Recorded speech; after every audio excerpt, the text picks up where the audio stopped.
I've spent a little bit of time just leveling and squaring up the frame.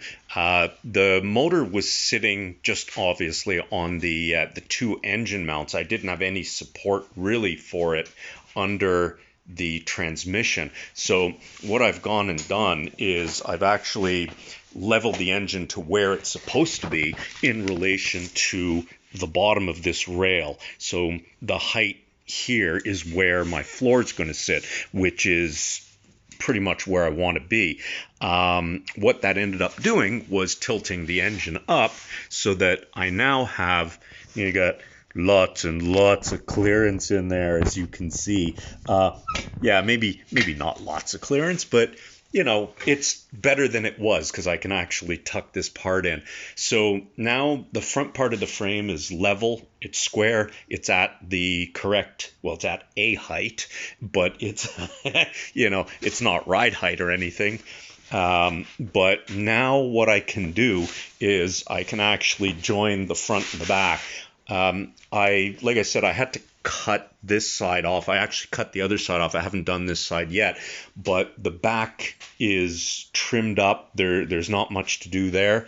I ground down the top of these parts and I fit these on. And the reason I have all these marks is so I can line it up and make sure that I get it in the right place. These aren't perfectly round, so I had to rotate this around until it fit really nice and, you know, even all the way, or as much as possible. So that's ready for welding. The back is ready to be tacked and welded in. I still have to cut away in here to make room for the lower swing arm there. The part was a bit long, so I've got to trim that out so that I can move the whole rear subframe forward by probably about 1/2 inch or so, 3/4 of an inch, and I want to leave a bit of clearance there. So that's kind of what's next on top here, and then yeah, that's where we're at.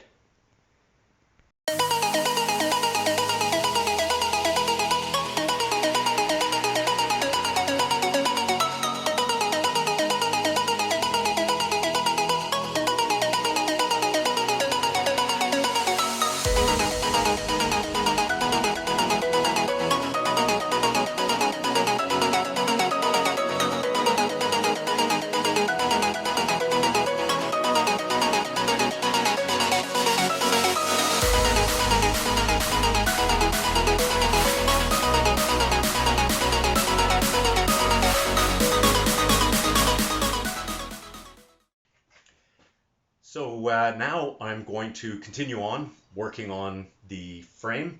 I got a bunch of stuff to do. I did a little bit of stuff off camera, just a bit of cutting, grinding, all that sort of stuff, but I will go through that right away here. And well, let's see if we can get this frame at least tacked together where it's supposed to be, to the right length, square, level, and yeah, ready to be completely welded up. Let's see if we can get that done today.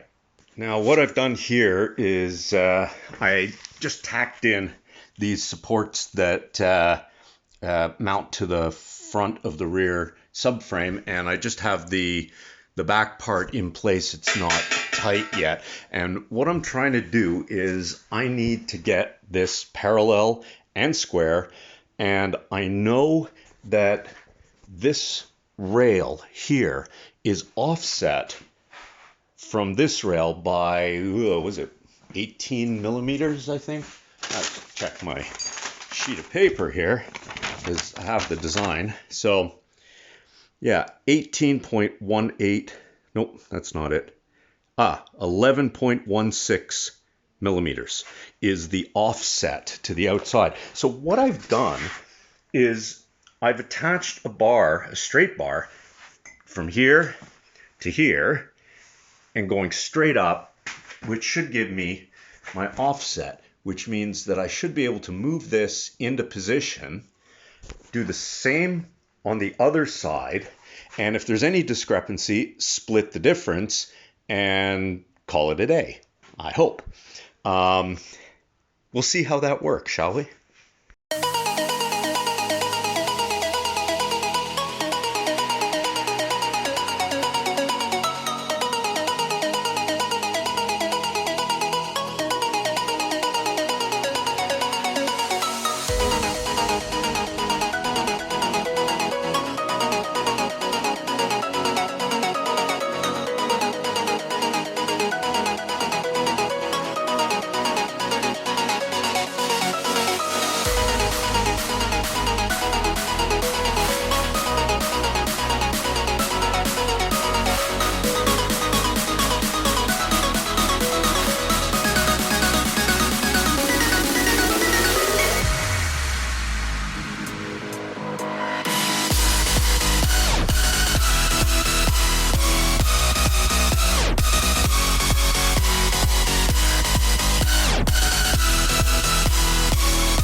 Okay, so now that I've got that welded up, I have these pieces ground down so that they'll slip on to here. If you remember, I made up these parts last time where I welded the nuts on. Probably should tack those in a little bit better, maybe not, doesn't matter. Um, these will get welded into the top like this, and what will end up happening is my body will be sitting down on top of this, and I'll have a plate at the bottom of my upright from my roll bar, which will bolt into this and sandwich the body. Now that will put the roll bar directly over the main support of the subframe. The roll bar will come up and it'll have a diagonal that comes down and will bolt to the top of the rear part of the subframe. So that'll triangulate this whole back section. And even though this is really, really strong, it makes sense to do that because the frame itself is not going to be super, super strong here. So I just want to make sure that that roll bar is very secure.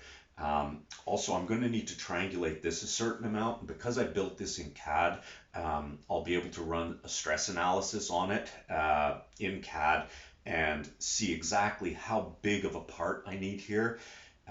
Since there will be some frame that will be put onto the outside here that the seat tracks will mount to on the outside, as well as one on the either side of the tunnel on the inside. There's going to be some more triangulation done, which will keep this from flexing or breaking right here, which is going to be the absolute weakest point of this frame. You know, hitting a big bump or getting some heavy weight down in here could cause it to twist. So I want to avoid that. So I'm going to get on with tacking these in place on both sides, and then we'll move on from there.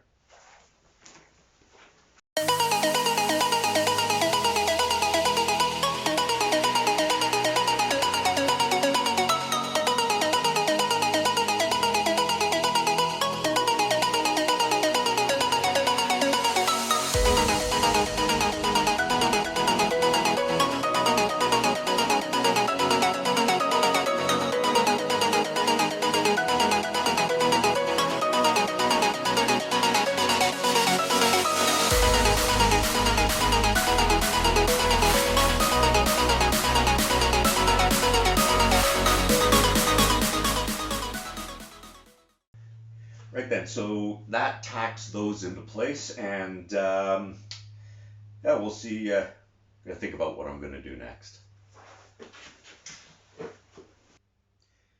Right, so at this point, I've just gotten everything cleared up, got the hoist away, etc., and I'm going to now set the frame and everything to the exact ride height that I want, so that I can pop the front tires back on the car, and I can then think about hoisting the body over top of it and start to cut away some of the stuff that I don't need in the Triumph body, and seeing where things line up and how things sit on the frame as it is now before I start adding extra gussets and stuff. So let's spin the camera around and let's get this body or this frame to ride height and level, square, etc., etc. It should be square, you know, but re-level it. All right, let's do that.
I'm doing now is I'm just going to brace the top of the struts just so that I can get them roughly in the place where they're supposed to be. I've got them at the right width right now, and they're clamped, so I'm just going to grind up some pieces of metal so that when I tack weld it, I can add some gussets just to hold it nice and secure. That at least will keep them apart and where they're supposed to be. As far as how far forward or back they need to be, I do have some measurements for that. So I'm going to get it close enough that I can start to, cut up the body, get it into place. So let's get going on that.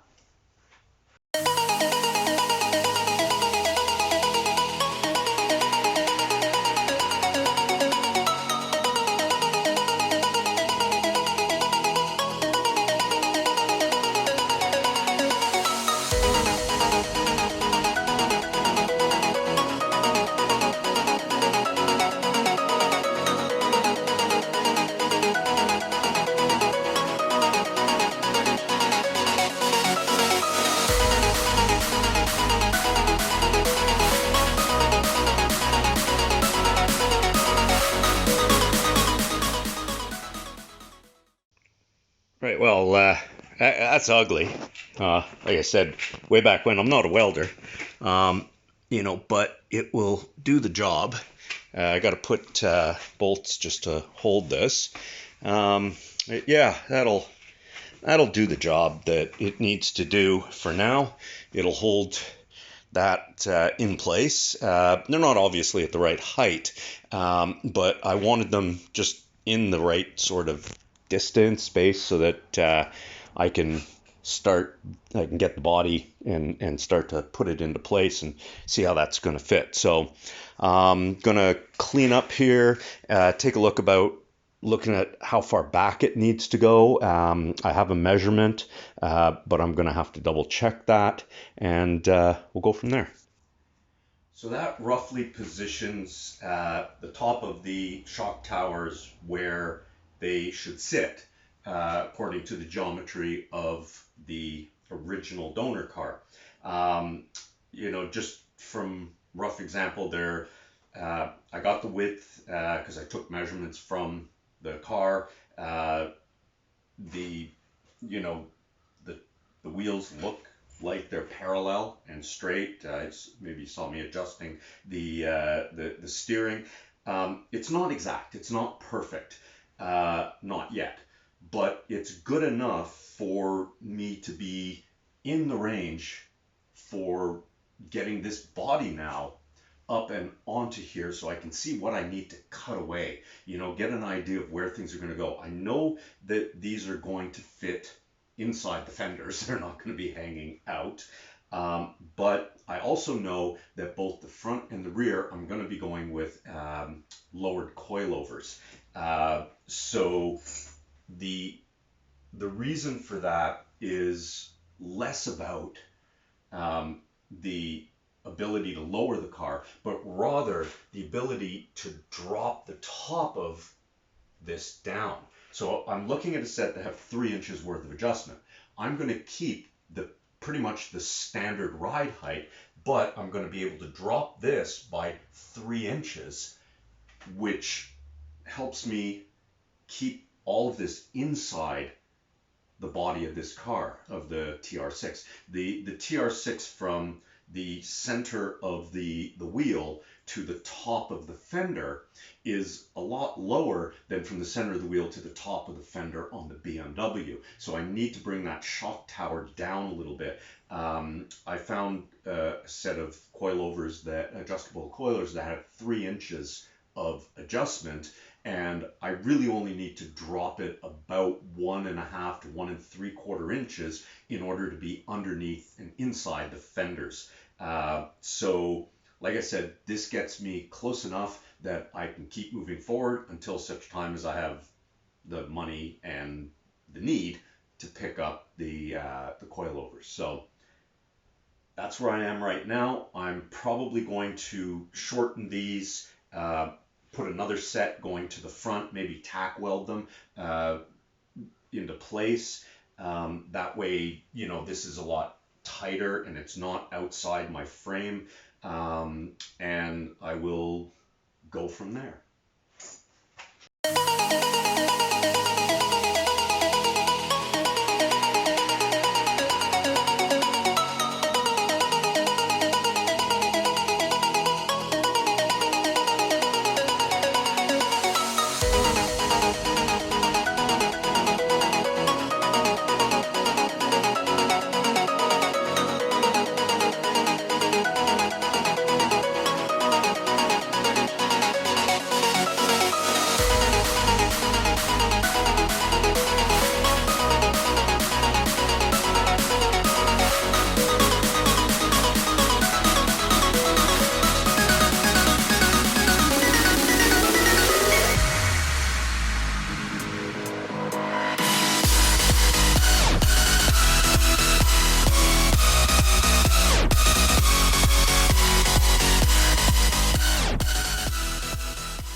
Well, that's all the time I've got for now. So, that is now supported, and that's where the frame's at. So next time I will be getting to pulling this body and dropping it into place over here, cutting away a bunch of the stuff, and yeah, I'm pretty excited. I hope you'll stick around. Like, subscribe, it helps the channel, even though this is the only second video. You know, I'm just doing this for the fun of it, so hopefully you'll come along for the ride. Thanks.